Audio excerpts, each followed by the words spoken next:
Así es que saludo a Alberto Nájar, quien ya está por ahí. Alberto, buenas tardes. Hola Julio, ¿cómo estás? Buenas tardes. ¿Cómo estás, Salvador? ¿Cuánto tiempo sin verte? Alberto, mucho gusto, igual, mucho gusto de verte. Julio, pues otra vez aquí, un gustazo que nos invites por acá.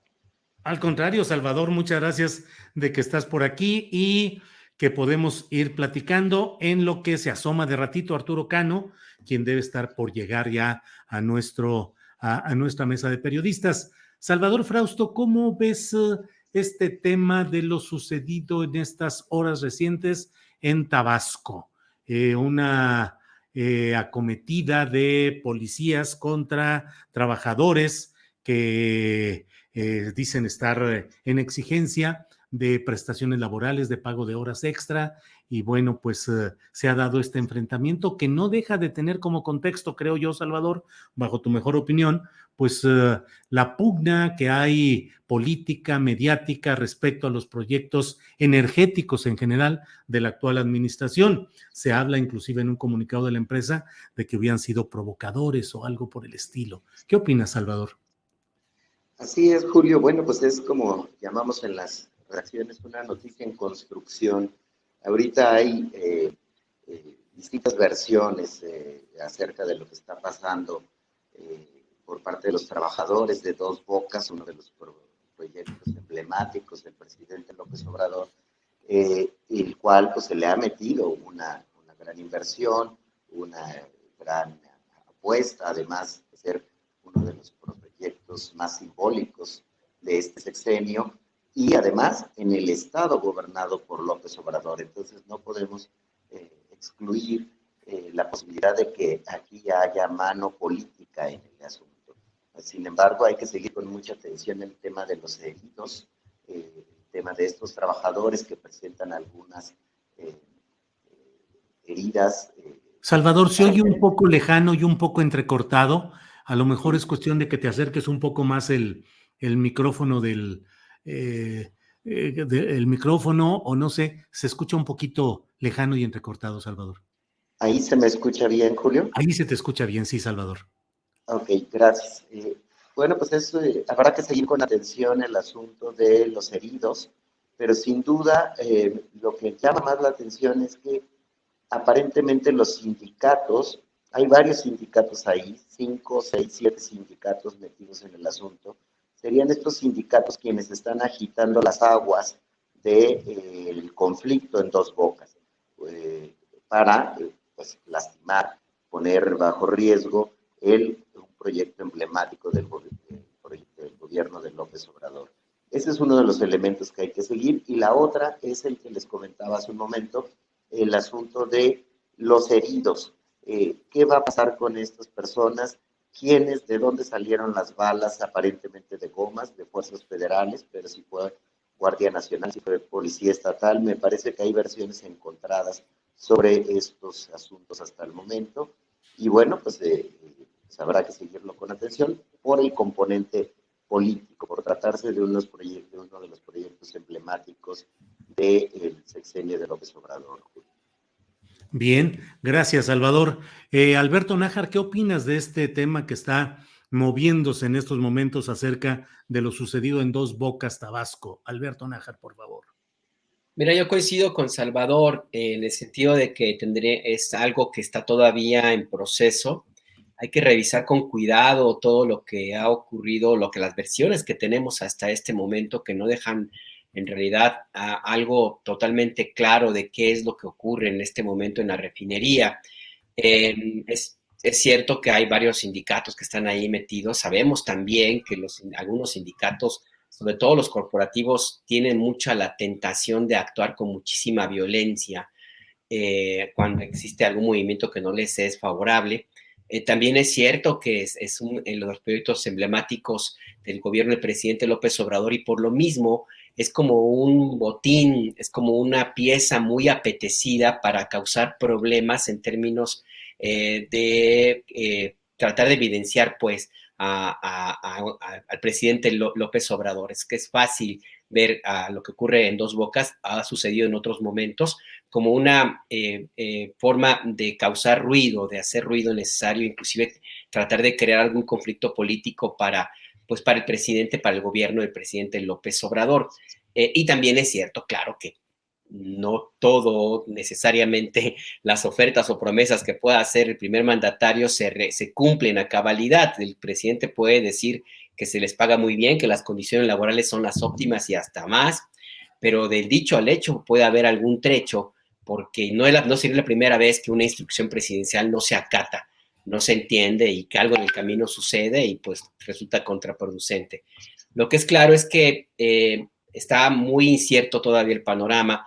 Me llama mucho la atención la forma en cómo han reaccionado algunos medios de comunicación. Reforma ya se apresuró a dar la versión de que hay un trabajador asesinado cuando no ha habido, que murió pues en el enfrentamiento, cuando no ha habido más versiones más que la suya.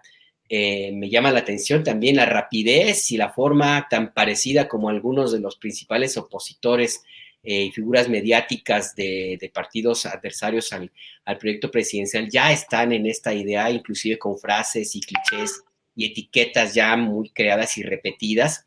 Es decir, el nado sincronizado ya está todo lo que da, están en la alberca olímpica en la total brazada, lo cual a mí me mueve al sospechosismo, porque no dejo de pensar entonces que necesariamente algo que no está muy claro está ocurriendo allí y no correspondería con la realidad.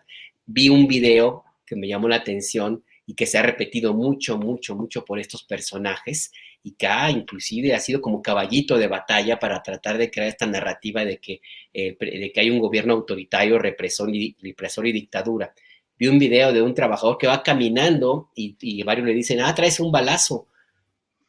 Y todo el mundo a partir de eso dice, ya está herido de bala y no sé qué. Yo no sé mucho de medicina, por supuesto, ni tampoco medicina forense, que es la que te revisa las heridas, pero me parece un poco difícil que un trabajador que trae un balazo en el costado y que trae un impacto que puede eventualmente lastimar órganos vitales, ande caminando como si nada, ¿no? En fin, que a mí me parece que todo eso es muy extraño, habrá que esperar un poco más a ver qué es lo que sucede, a ver, ahora sí que como quien dicen, de parte de quién vemos lo que ahora sucede, Julio. Gracias, Alberto. Adelante, Salvador. Subrayando uno de los temas que me parecería que deberíamos subrayar es el tema de los sindicatos.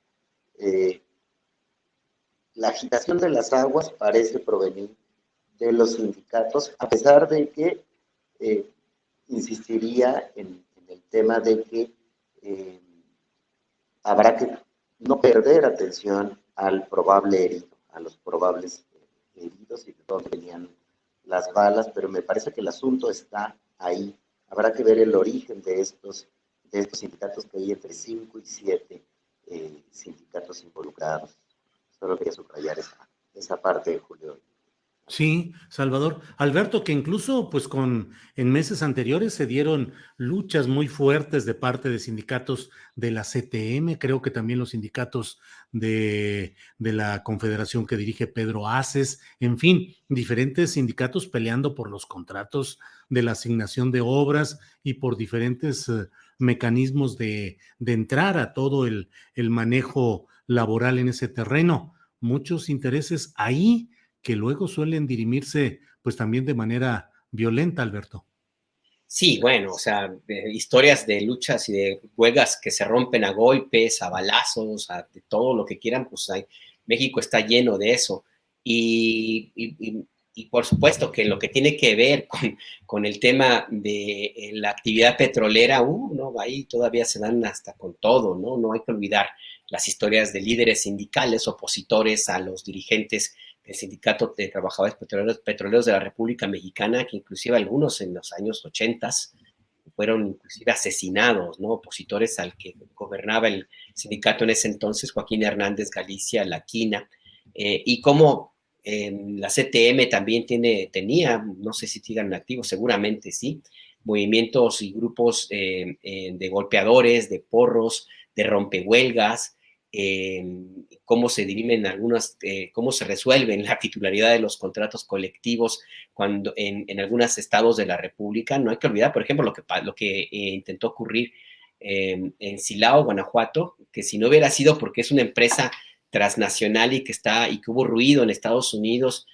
a propósito del Tratado de Libre Comercio nuevo que se firmó y los acuerdos laborales, seguramente hubiera habido ahí un chanchullo del tamaño del mundo.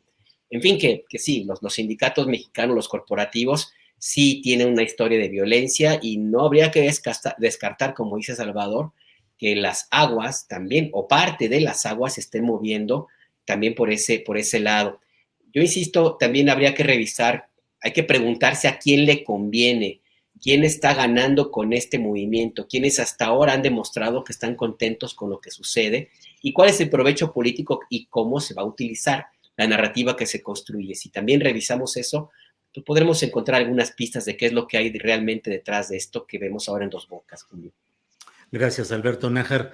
Bueno, pues otro de los temas, hoy el propio presidente de la República en su conferencia mañanera de prensa habló acerca de quienes están oponiéndose a la reforma eléctrica, entró en algunos detalles y en un cierto momento dijo que los dueños de Oxxo mandaban en México. ¿Qué tanto, Salvador Frausto, qué tanta validez tiene este señalamiento, qué tanta aplicación práctica tiene lo que dijo hoy el presidente de México? Los Oxxo, y supongo que se refiere pues a Fomento Empresarial Mexicano, en general, la gran empresa que dirige este personaje Fernández Carvajal, apodado El Diablo, uno de los hombres más ricos del país, y que pues pareciera mantener una cruzada política contra el presidente López Obrador y sus políticas. ¿Los dueños de Oxxo mandaban en México, Salvador?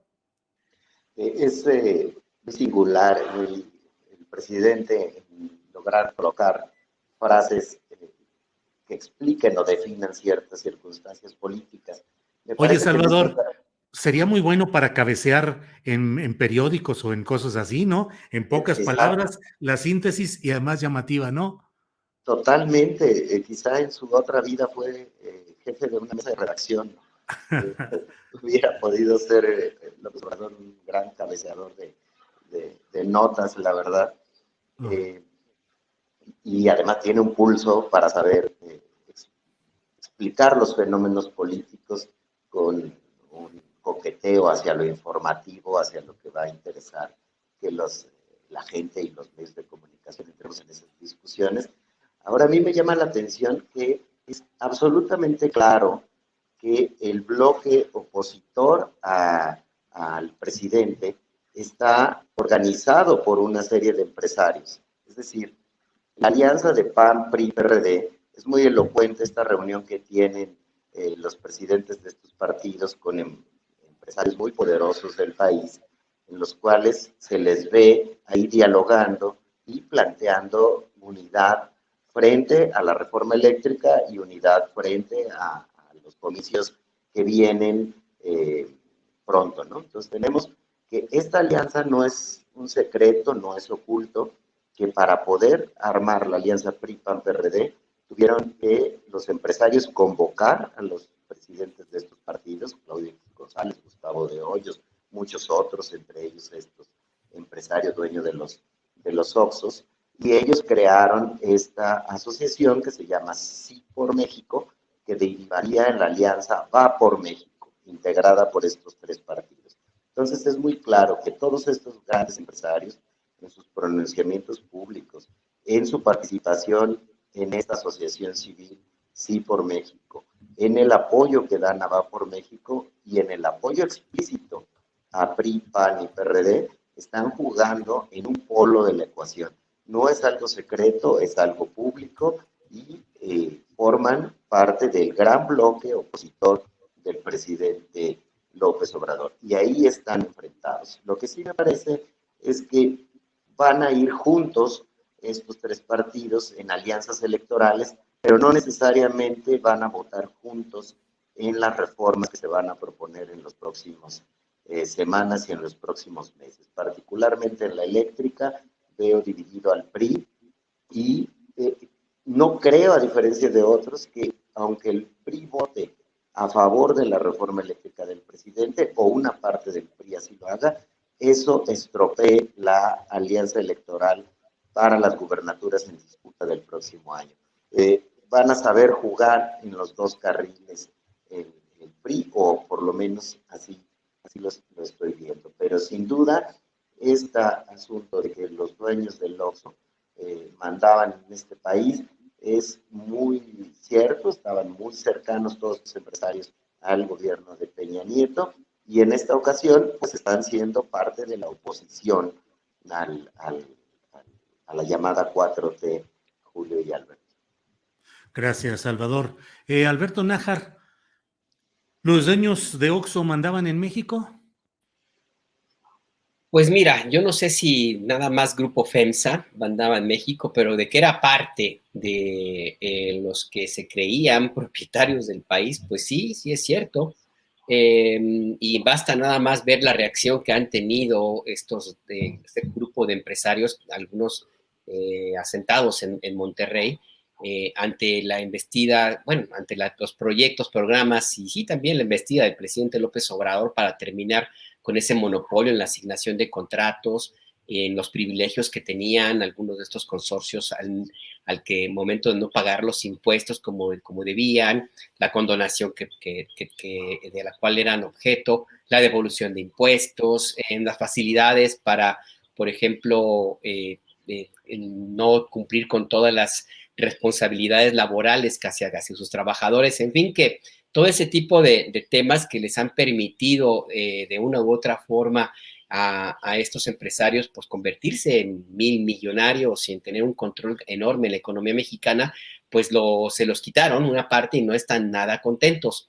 Entonces, pues sí, pues es muy claro que están en esta tesitura.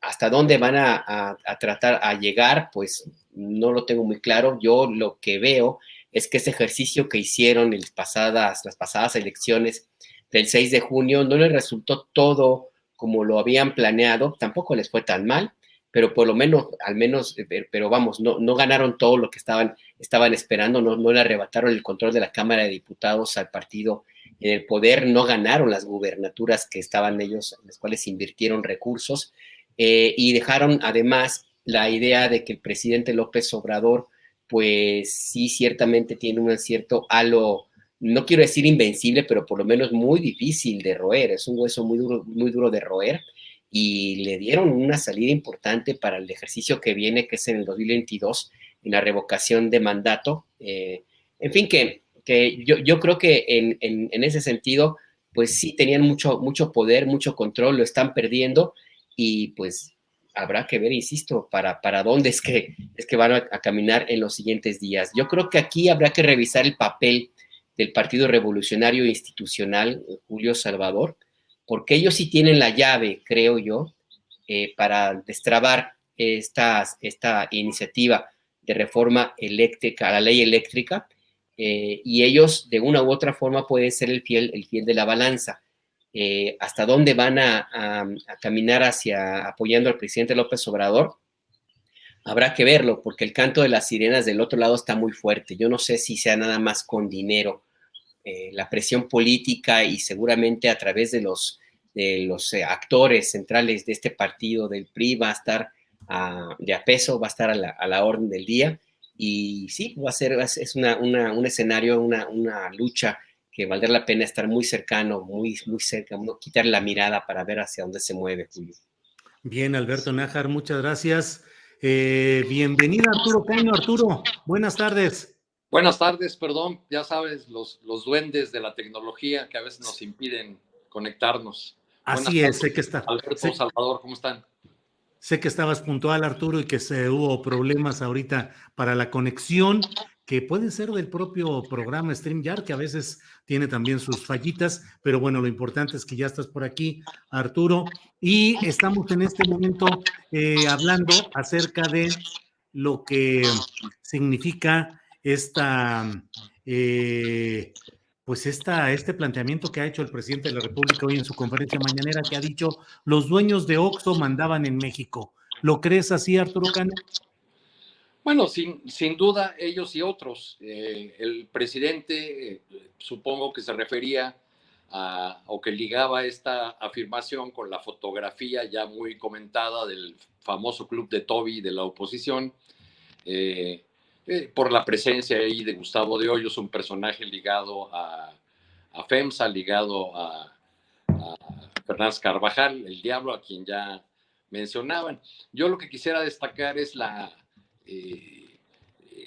el hecho de que este sexenio arrancó con un presidente de la República enarbolando la bandera de la separación del poder político del poder económico como una de las principales ofertas de la transformación o del cambio que ofrece.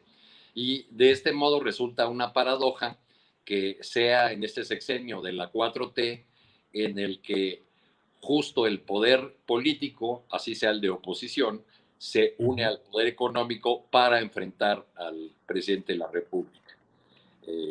En este bloque de oposición, donde la voz cantante parecen llevarla los empresarios, no los dirigentes de los partidos políticos. Por un lado, porque el PRI tiene dificultades internas para procesar el respaldo o no a la reforma eléctrica, que el PAN rechaza de plano, y pues lo que queda del PRD sumido en el dilema de no romper la coalición opositora y votar en contra de una reforma, pese a que en el sexenio pasado votó en contra también de la reforma de Peña Nieto, de la energética particularmente, pese a que respaldó la mayor parte de los acuerdos contenidos en el Pacto por México.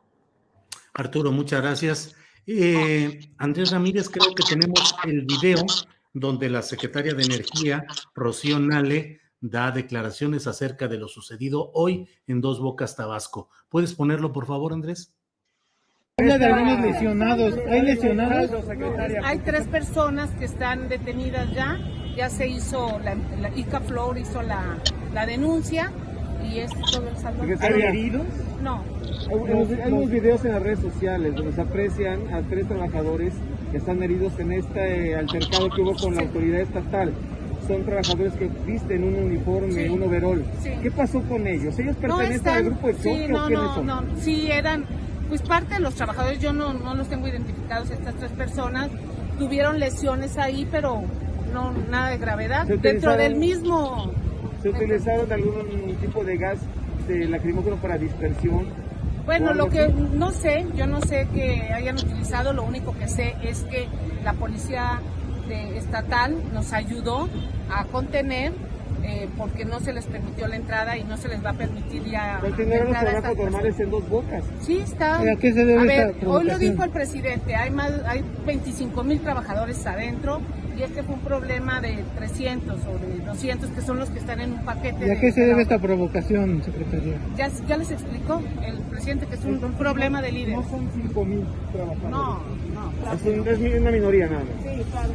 Gracias.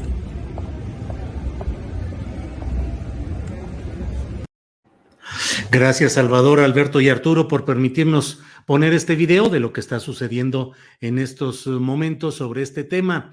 Pero bueno, pues vamos a continuar. Salvador Frausto, esa fotografía de Claudio X González Guajardo, de Gustavo de Hoyos, en el Salón Presidentes del Comité Nacional del PRI.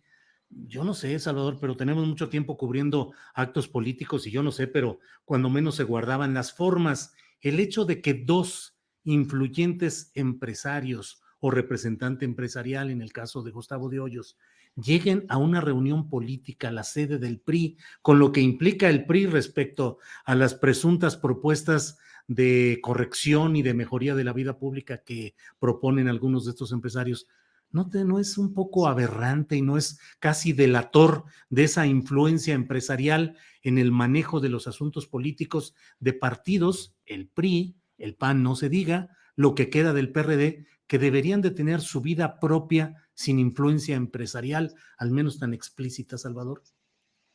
Sí, es que la circunstancia política del país los sacó del closet de las formas, digamos, ¿no? Es decir, durante mucho tiempo decíamos, tales empresarios están vinculados al PAN o al PRI o a otros, sobre todo a estos 2 partidos, pero una expresión pública de esa naturaleza llama muchísimo la atención. Pero es el tema de la reforma energética, es un asunto que le preocupa tanto a la iniciativa privada, a cierto sector de la iniciativa privada, que están jugando muy fuerte, muy rudo, muy abiertamente para tratar de generar este asunto. A mí me llama la atención que en estos momentos lo que estamos observando es la economía y la política como monedas de cambio frente al conflicto que hay en el país.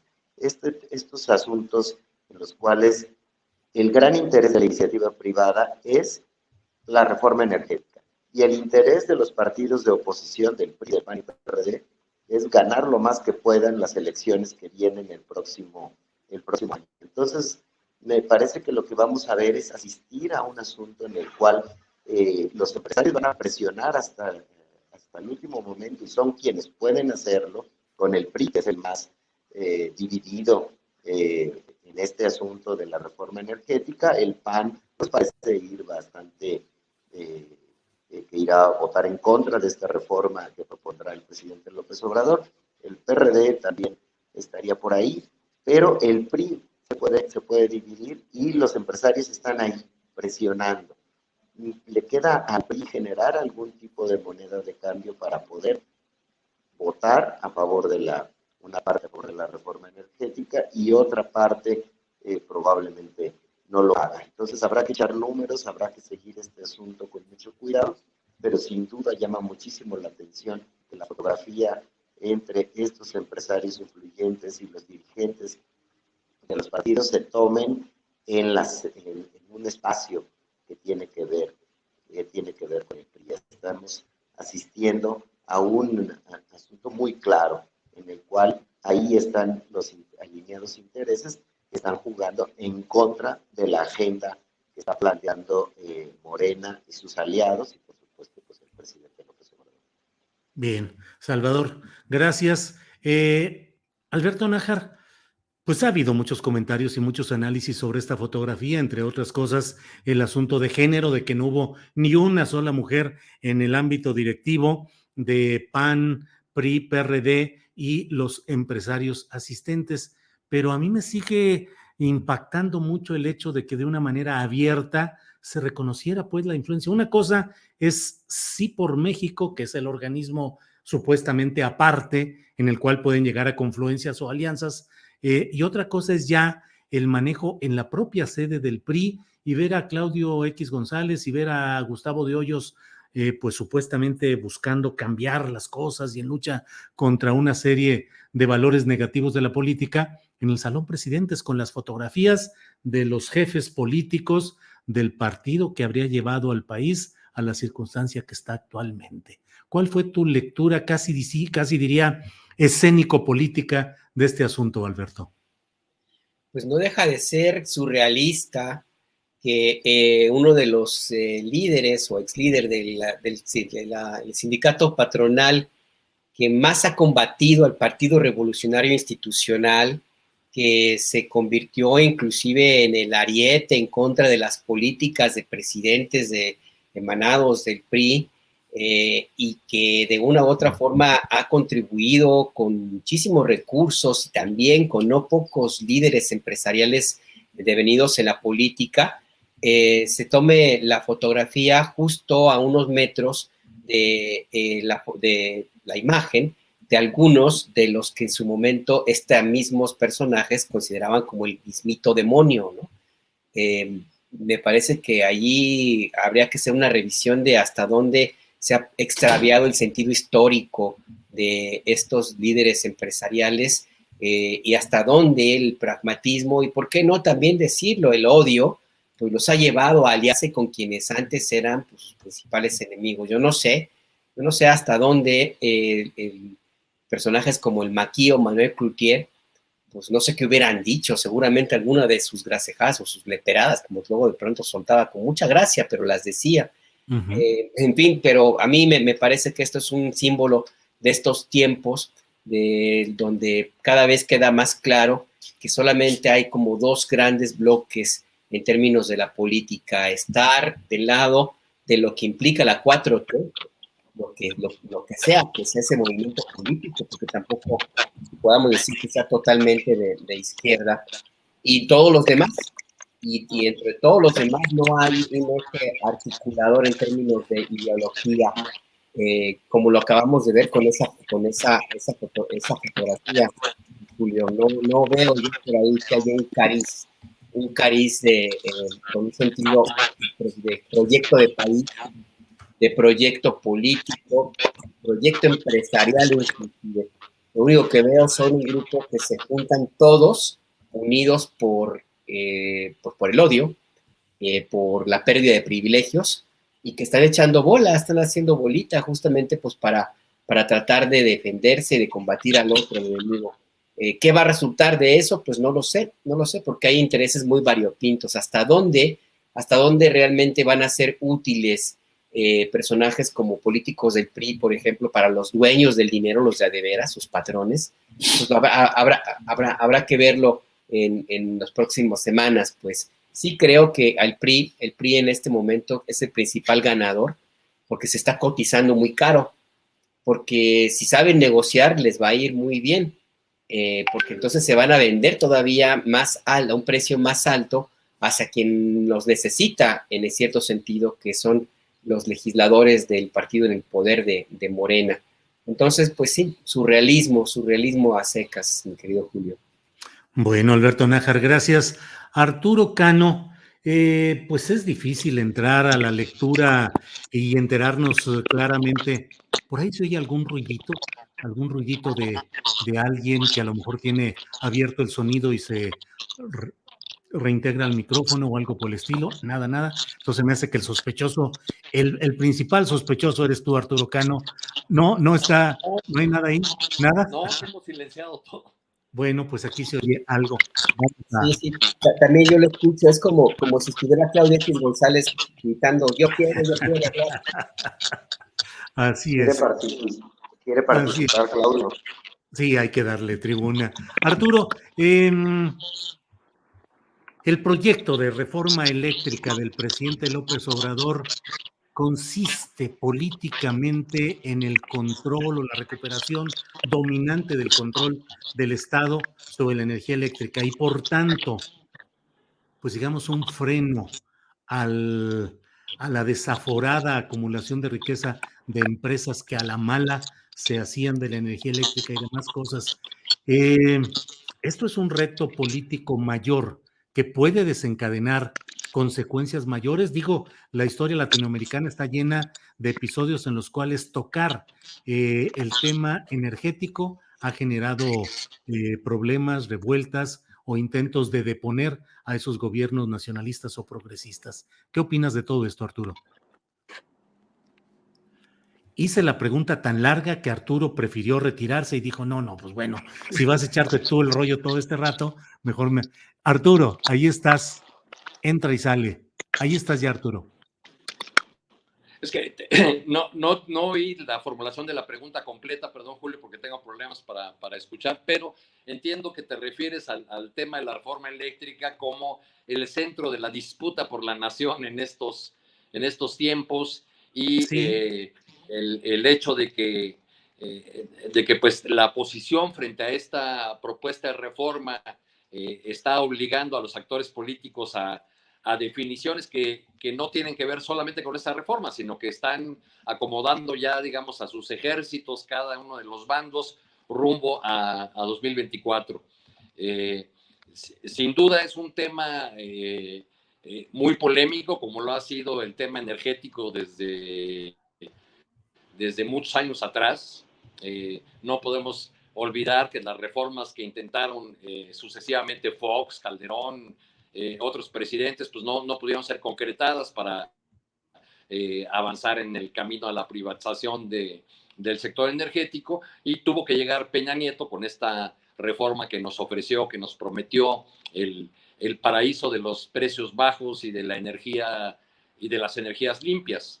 Del lado del gobierno del presidente López Obrador se buscó avanzar en la reformulación, sobre todo de los contratos, a través de una reforma de las leyes, sin llegar a una reforma constitucional, pero pues eso se atoró en el ámbito judicial y nos ha llevado a este escenario en que la 4T está buscando una reforma constitucional para la cual requiere un número importante de votos de diputados de la oposición, y que ha metido al PRI en este brete, en esta disputa interna, y a la coalición opositora en la dificultad de estarse ya en este tiempo tan temprano acusándose mutuamente de futuras traiciones.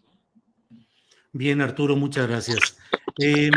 Salvador Frausto, pues volvamos a la muy práctica y concreta política del futurismo que sigue presente hoy en la conferencia mañanera de prensa. El propio presidente López Obrador habló del tema y dijo, planteó pues, es decir, en sus conferencias mañanas de prensa ha hablado sobre el tema y ahora ha planteado la posibilidad el planteamiento, lo hizo ayer, de que se recurra a la encuesta de opinión como mecanismo para postular al candidato presidencial de 2024. ¿Qué te parece esa propuesta? ¿Crees que mantendrá la unidad interna de Morena? ¿Habrá disidencias u oposición a que sea por encuesta? ¿Cómo lo ves, Salvador Frausto? Sí, pues el presidente ha sido un método al que recurre el presidente, que lo propuso desde aquella vez que compitió él con Marcelo Ebrard por la candidatura presidencial en el 2006. Desde aquel momento, fue en el 2012, ahorita se me cruzaron los cables. Oye, Salvador, déjame proponerte algo. Y si tomas el micrófono que tienes ahí a la altura del pecho y te lo acercas un poco más a los labios porque se escucha muy distante, la verdad, y no apreciamos toda tu sabiduría. ¿Ahí se escucha mejor? Ahí se escucha mejor, sí. Sí. Bueno, comentaba que el método de elección por encuesta ha sido algo que se ha propuesto por parte del presidente López Obrador desde hace tiempo.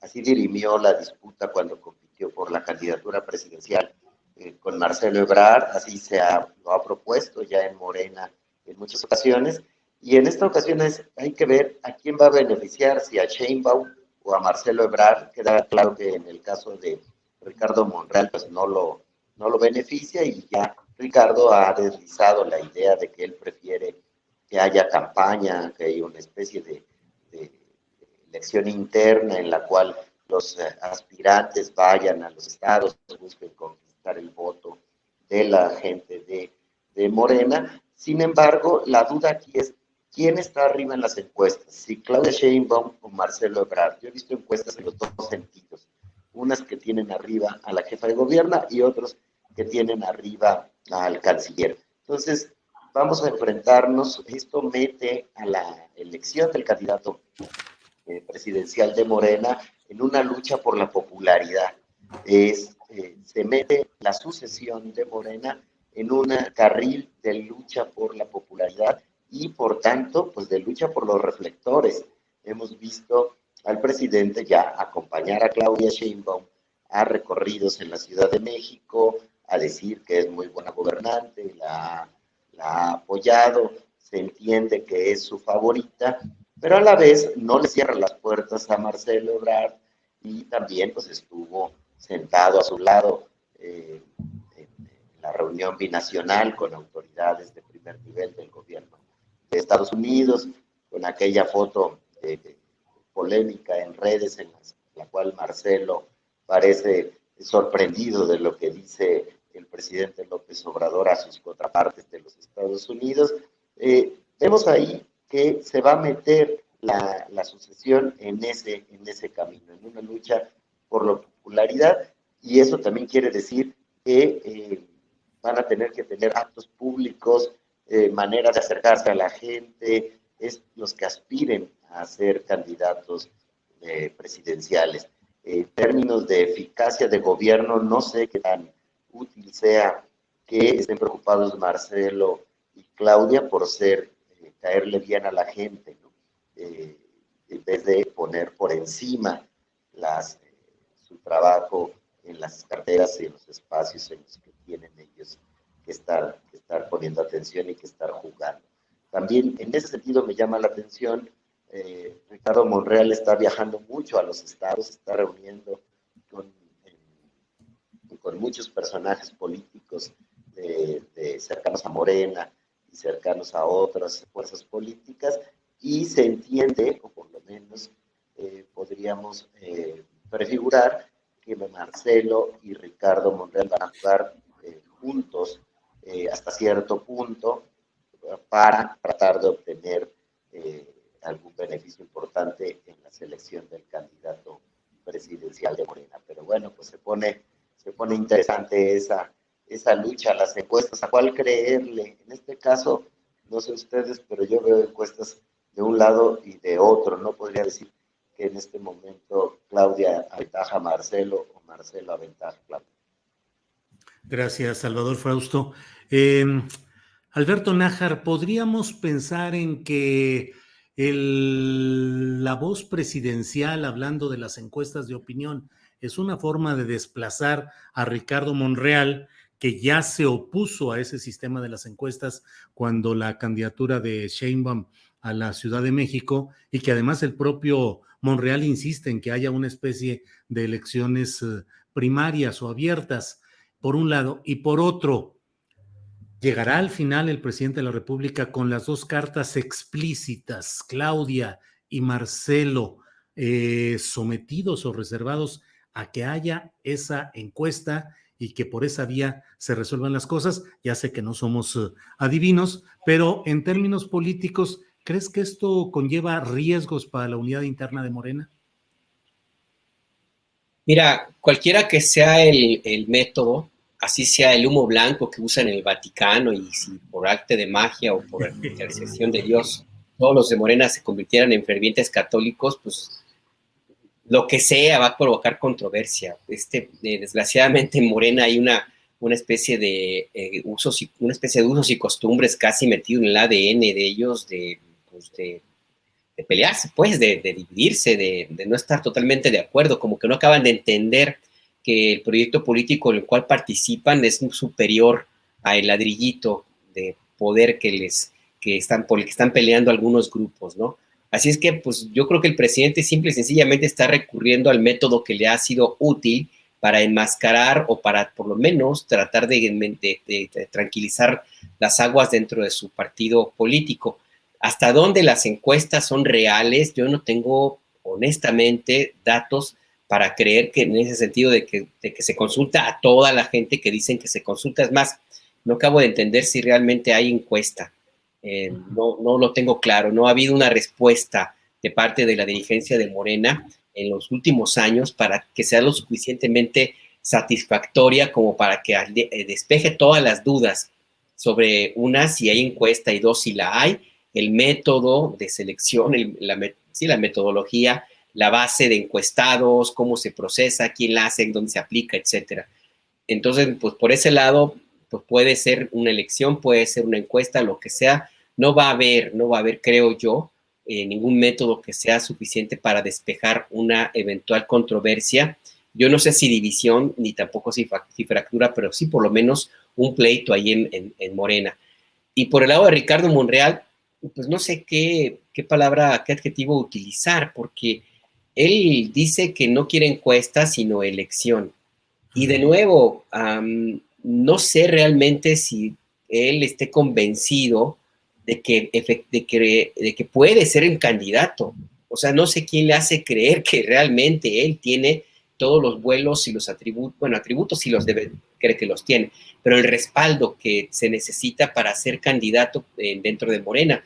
No sé qué parte de Morena está viendo, o qué partido, o qué Morena, qué Movimiento Regeneración Nacional cree que existe, como para estar convencido de que él puede ganar una elección o una encuesta.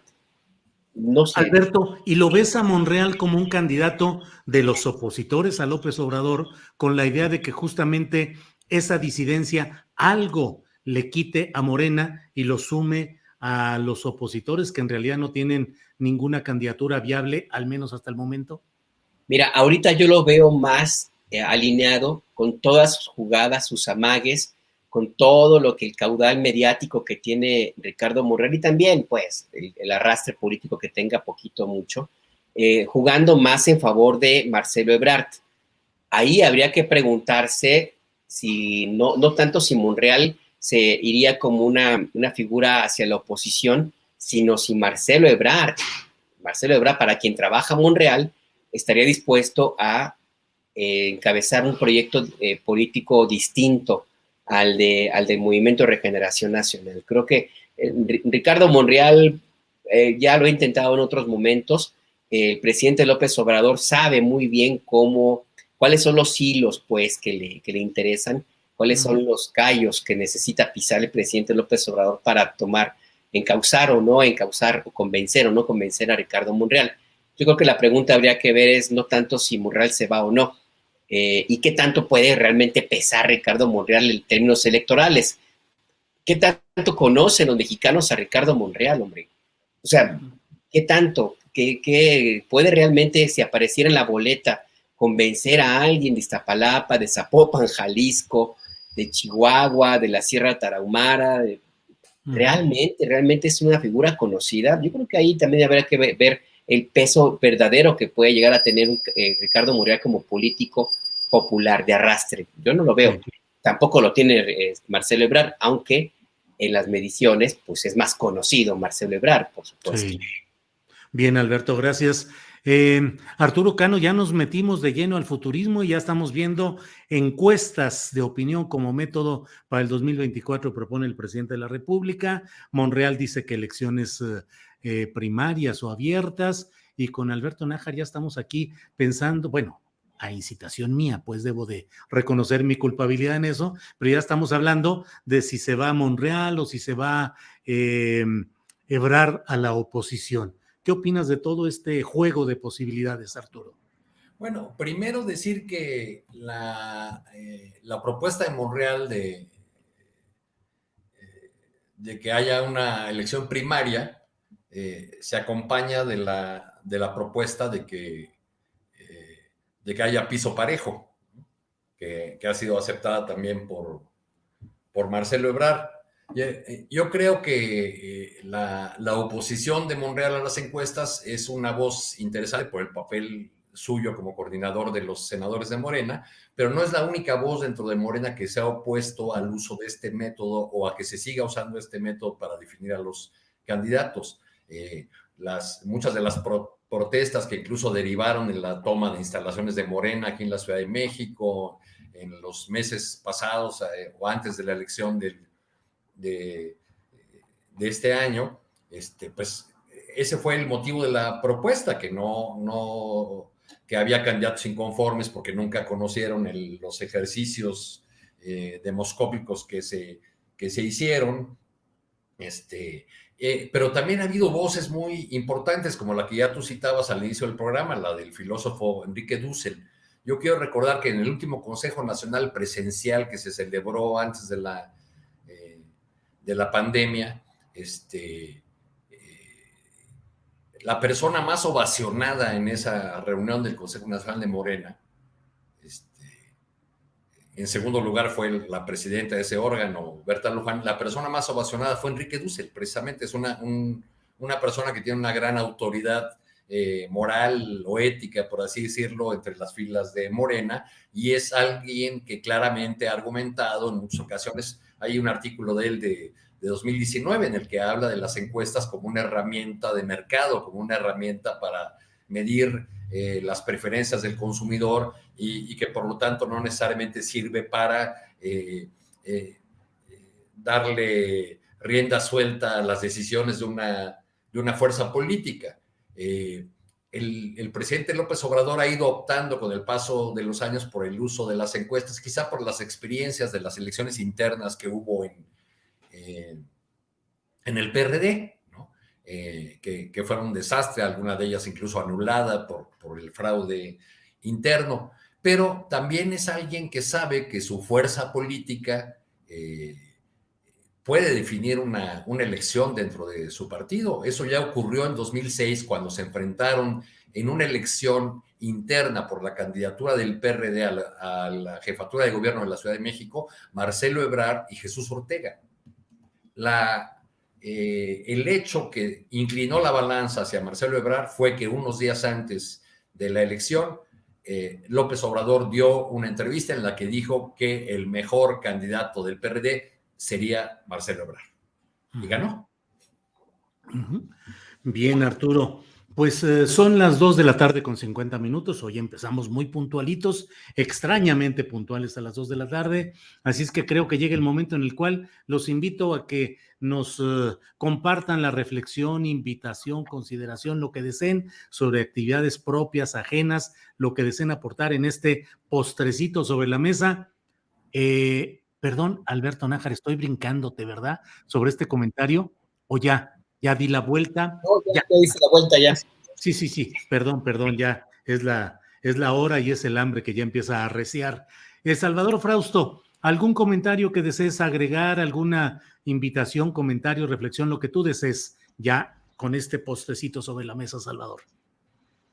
Claro, Julio, pues solo agregar en este mismo asunto sobre la sucesión en Morena, yo le veo a esta elección que se acerca hacia el 2024 ciertos parecidos con la elección de 1988, en el sentido de que los dos candidatos que parecen tener más posibilidades de alzarse con la presidencia de la República en el 2024 están dentro del sistema, están dentro de Morena. En esta ocasión son pues, Claudia y Marcelo compitiendo hasta ahorita dentro del mismo sistema, ahora encabezado por Morena, y que no se ven posibilidades de que un candidato de la oposición tenga posibilidades reales de obtener la presidencia en el 24. Entonces, los coqueteos, por eso salían del futurismo sobre una supuesta ruptura dentro del bloque gobernante, porque el que no gane, ya sea Claudia o Marcelo, tiene aún así posibilidades de ser competitivo para ser presidente. Y aún más, va a ser un personaje atractivo, tentador, para la oposición que no tiene candidato.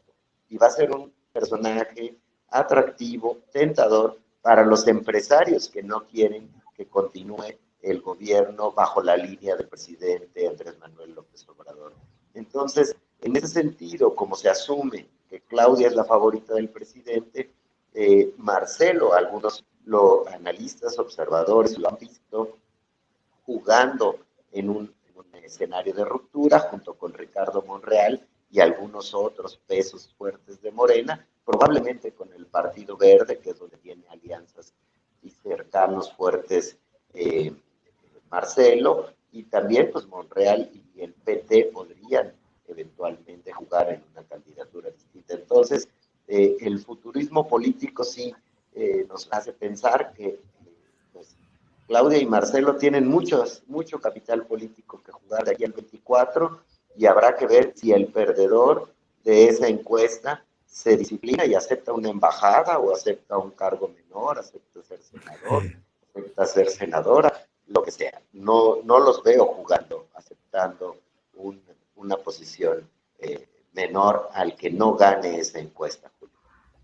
Híjole, o sea, Frente Democrático Nacional 2024, Salvador. Algo así. No le veo la causa ideológica en principio, pero se la pueden encontrar más adelante. Sí. Gracias, Salvador. Alberto Nájar, lo que desees agregar en esta parte final del programa, por favor, Alberto. Bueno, dos cosas rapidísimo. Una, todo esto que vemos ahora mismo de el futurismo, de lo que conversamos ahora, necesariamente tendrá una primera aduana, creo yo, en esta iniciativa de reforma a la ley eléctrica que envió el presidente de la República al Congreso. ¿Y por qué lo digo? Porque como pocas veces, inclusive en una forma todavía mayor, la reacción de los empresarios ha sido de análisis, pues, de estar muy pendientes, ha sido muy dura, inclusive más que en el momento que se canceló el aeropuerto, inclusive también más airada que cuando se echó para atrás la reforma energética y inclusive también con otros elementos que ha habido por ahí con el huachicol, etcétera, ¿no? ahora sí parece que les ha tocado el presidente López Obrador una fibra muy sensible y no tiene que ver con que se sientan ofendidos, sino creo que más bien ahí habría que estar muy pendientes de cuánto representa en términos económicos y de alcance y de participación política, pero sobre todo empresarial y en la economía mexicana, la modificación a la ley de la reforma eléctrica. Se ha repetido mucho que el tema del litio es como la clave, es como el punto ahí central de esta reacción.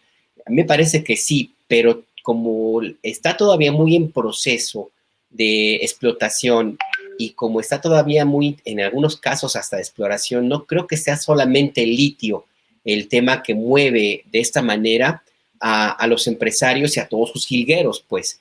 Yo creo que es algo más, y ese algo más habría que revisarlo en el Salinato, por ejemplo, en Córdoba Montoya, que reapareció, se vino el personaje de Ultratumba, y en el movimiento que hay alrededor para ejercer la presión de esta manera hacia los legisladores del PRI. Yo creo que hay que estar muy pendientes en qué va a salir en la discusión, en el debate, porque todavía falta mucho por decirse en este tema, que mi percepción es que se ha tocado algo muy profundo, y van a empezar a saltar muchos elementos ahí. Y en este debate me llama la atención también que no hayan salido a dar un posicionamiento muy, muy claro los generadores de la energía eléctrica, generadores privados, puesto que a ellos les va a tocar durísimo esta reforma energética y no han dicho nada, no han salido a decir públicamente nada, a fijar alguna posición. Entonces me parece que sí hay algo que se está removiendo ahí, que se metió muchísimo en las entrañas de la construcción de este sistema político empresarial y del Estado mexicano como lo vemos ahorita mismo. Entonces está mucho por ver ahí. Y el otro punto rapidísimo, ya salió ICA Fluor, que es la empresa que contrató a estos trabajadores que protestan en Dos Bocas, Julio, Salvador, Arturo, y les leo nada más un párrafo. Dice, ICA Fluor ha cumplido con un párrafo de un comunicado, oficial de la empresa. Dice que ha cumplido con todas las obligaciones patronales, salariales, seguridad social, física integral, así como las correspondientes prestaciones de ley para todos los trabajadores, y señala que la Guardia Nacional y la Secretaría de Marina resguardan las instalaciones para proteger a los trabajadores ante las protestas y provocaciones que se han presentado, organizadas por algunas personas no identificadas ni reconocidas en el contrato colectivo de trabajo que se tiene con la empresa. O sea, ICA está diciendo que hay provocaciones y provocadores. Y con esto cierro, Julio. Así es, Alberto Nájar, así es. Pues muchas gracias, Alberto. Arturo Cano, te toca cerrar esta ronda de participaciones y el programa en general. Por favor, Arturo. Bueno, Julio, pues los procesos de cambio tienen algunas alegrías, muchos dolores y muchos horrores.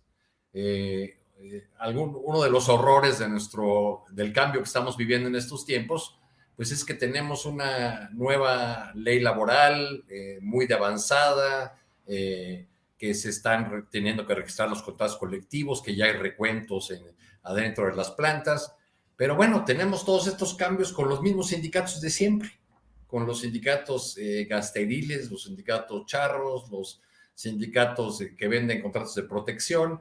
Es muy probable que en Dos Bocas estemos viendo eso, con ese reparto. Cuando hablan de que hay 7 sindicatos metidos en la planta, pues ya ahí estamos viendo de principio lo que es el reparto de las tajadas en obras de esa magnitud. Hace unos meses que me tocó ir a alguna gira del presidente López Obrador, hubo un acto a espaldas del aeropuerto de Cancún.